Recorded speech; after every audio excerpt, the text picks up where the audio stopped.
Do you ever wonder why some people just click with everyone they meet? It's not magic, I assure you. After decades spent peeling back the layers of human behavior in interrogation rooms, I can tell you it's a science, a delicate dance of signals and responses.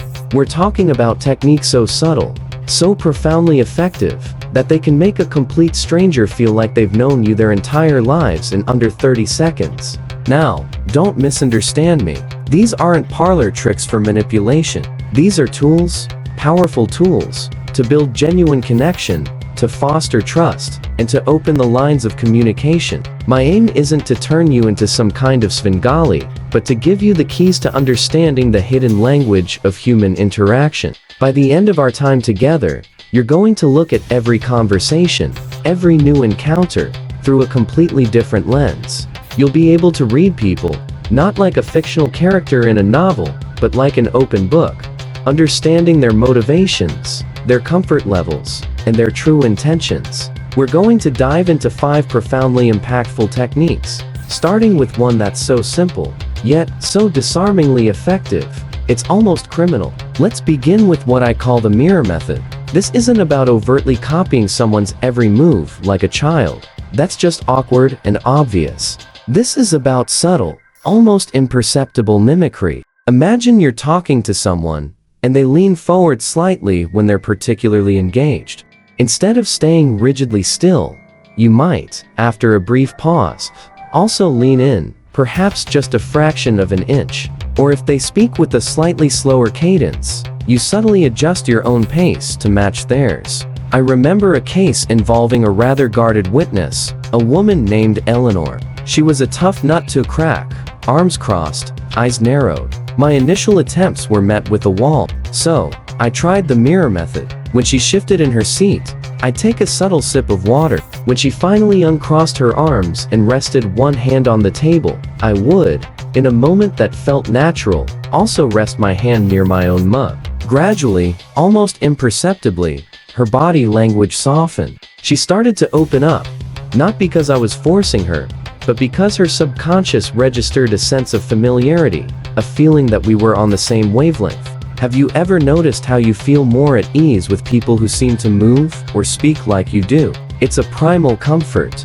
Scientifically, this taps into what we call chameleon effect, where people unconsciously mimic the postures, mannerisms, and other behaviors of their interaction partners, leading to increased rapport. It's about building subconscious agreement, signaling understand you like you, without uttering a single word. It creates a powerful, nonverbal bond, often before a single meaningful word is even exchanged. It's about blend, not overtly copying, making them feel genuinely seen and understood. Next up is the name game. And this one is deceptively simple, yet incredibly powerful. Most people, when introduced, hear a name and then promptly forget it. A grave error, I tell you. Your name is, for most people, the most pleasant sound in any language. When you use someone's name, especially at key points in a conversation, you're not just identifying them, you're acknowledging their very existence, their individuality. For instance, when you're introduced to Sarah, instead of just saying nice to meet you, you say, Sarah, it's genuinely a pleasure to meet you. Then, learn the conversation. You might ask Sarah, what are your thoughts on this? Or when concluding, it was really great talking with you today, Sarah. I recall an old informant, a gentleman named Marcus, who was notoriously wary of law enforcement. He'd clam up at the slightest hint of formality, but I made it a point to use his name, not excessively, but strategically. Marcus, I understand your hesitation. Or Marcus, your insights here are invaluable. Each time, I'd see a subtle shift, a slight easing of his tension. It's like a little verbal pat on the shoulder. Why does this work? Our brains are hardwired to respond to our names. When we hear it, it activates specific areas in the brain associated with self-awareness and social cognition. It's a fundamental aspect of identity. So, when you use someone's name, you're not just remembering a label, you're recognizing their identity, making them feel valued and important. It immediately elevates the conversation from a general interaction to a personal one. And that personalization is the bedrock of trust. Our third technique is the vulnerability loop. Now, this one requires a bit more courage and a calculated approach. It's about strategic, appropriate self-disclosure, not oversharing your deepest fears on a first meeting, mind you. Rather, it's about revealing a minor, relatable vulnerability that opens the door for the other person to reciprocate. For example, you might say, I'm usually not great at remembering names, but I'm really trying to improve, or I always get a bit nervous before public speaking, even after all these years. It's a gentle olive branch, a signal that you're human, imperfect, and approachable. I had a young detective once, fresh out of the academy, who was struggling to connect with victims who had experienced traumatic events.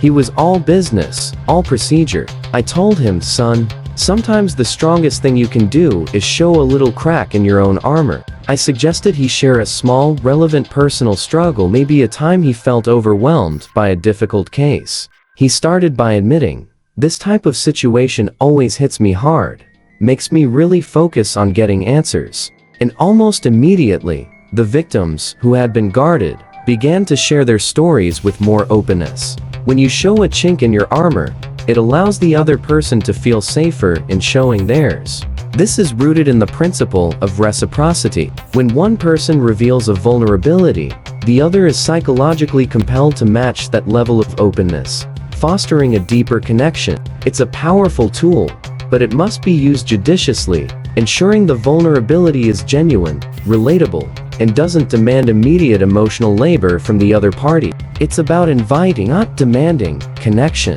Now, let's talk about the active listening hack. Most people think listening is simply waiting for their turn to speak. That's not listening, that's just holding your breath. Active listening goes far beyond nodding your head or murmuring aha. It's about truly absorbing what the other person is saying, both verbally and non-verbally, and then reflecting it back to them in a way that shows profound understanding. This involves three key components: paraphrasing, clarifying, and summarizing. For instance, if someone says, "I've been so stressed with work lately that lines are piling up," instead of just saying, "That's tough," you might say, "So what I hear you saying is that the mounting deadlines at work are causing you a lot of stress." This paraphrases their statement, showing you've processed it. Or you might ask a clarifying question like, when you say, "piling up," do you mean the quantity of tasks or the complexity of them? And then periodically, you can summarize. It sounds like between the sheer volume of work and the tight deadlines, you're feeling quite overwhelmed. I once had a suspect, a rather cagey individual named Frank, who was skilled at deflecting. Every question was met with a vague answer. So, I stopped asking direct questions and started actively listening. I'd repeat back what he said, sometimes adding a subtle observation. "So, Frank, you're telling me you were at home that night, watching television, and you didn't hear a thing, despite the commotion outside?"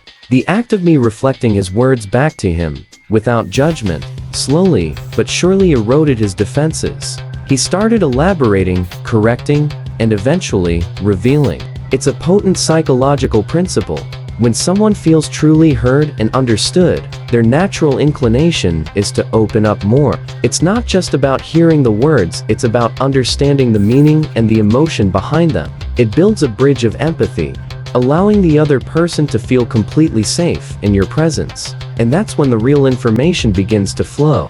Our fifth and final technique is what I call the exit strategy. This might seem counterintuitive, but knowing how to end an interaction effectively is just as important as knowing how to begin one. The goal here isn't to abruptly cut someone off, but to leave them wanting more, to leave them with a positive, memorable impression that makes them eager for your next encounter. This means ending on a high note, with a clear sense of appreciation and a subtle hint of future possibility, without dragging things out. Avoid the awkward lingering, the, "well, guess I should go now" huffle. Instead, try something like, "It's been truly insightful speaking with you, name. I really appreciate you sharing your perspective on," briefly mention a key topic.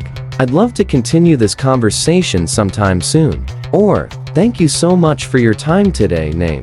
I've learned a lot, and I'll definitely be thinking about specific point discussed." This isn't about setting a firm date for a next meeting, but about creating an open door. I saw this play out countless times with sources who were initially hesitant to cooperate. If I ended the conversation abruptly, they'd often clam up again. But if I left them with a genuine expression of gratitude for their time, and a clear signal that I valued their input and might reach out again, they were far more receptive to future contact. It's about leaving them with a feeling of positive anticipation, rather than relief that the conversation is over. Psychologically, this taps into the peak end rule, which suggests that people judge an experience largely based on how they felt at its peak and at its end, rather than the sum of every moment. So, a strong, positive ending can significantly influence their overall memory of your interaction, making them more inclined to trust and engage with you in the future. Now, I understand that hearing about these techniques can feel a bit like looking behind the curtain of a magic show. You see the gears turning, the subtle levers being pulled. But I want to be unequivocally clear, these methods, powerful as they are not to be used for manipulation. My purpose in sharing them is not to turn you into some Machiavellian puppet master. Quite the opposite. My intent is to empower you to understand the unspoken language of human connection, to build genuine rapport, and to navigate your interactions with greater confidence and authenticity. Think of it not as a way to control others, but as a way to liberate yourself from miscommunication, from awkwardness, from the fear of not being able to connect. Have you ever walked away from a conversation feeling like you just couldn't quite break through to someone? These tools are designed to help you bridge that gap, not exploit it. The true power lies in using this knowledge to build stronger relationships, to foster trust in your personal and professional life, and to create an environment where open and honest communication can truly flourish. Remember, trust is the bedrock of all meaningful human interaction. Without it, everything else is just noise. And these techniques, when wielded with integrity and genuine intent, are some of the most effective ways to lay that foundation. So, there you have it. 5 profoundly effective techniques honed over decades of observing, understanding, and influencing human behavior. From the subtle dance of the mirror method to the respectful acknowledgement of the name game, the courageous step of the vulnerability loop, the deep engagement of the active listening hack, and the artful conclusion of the exit strategy.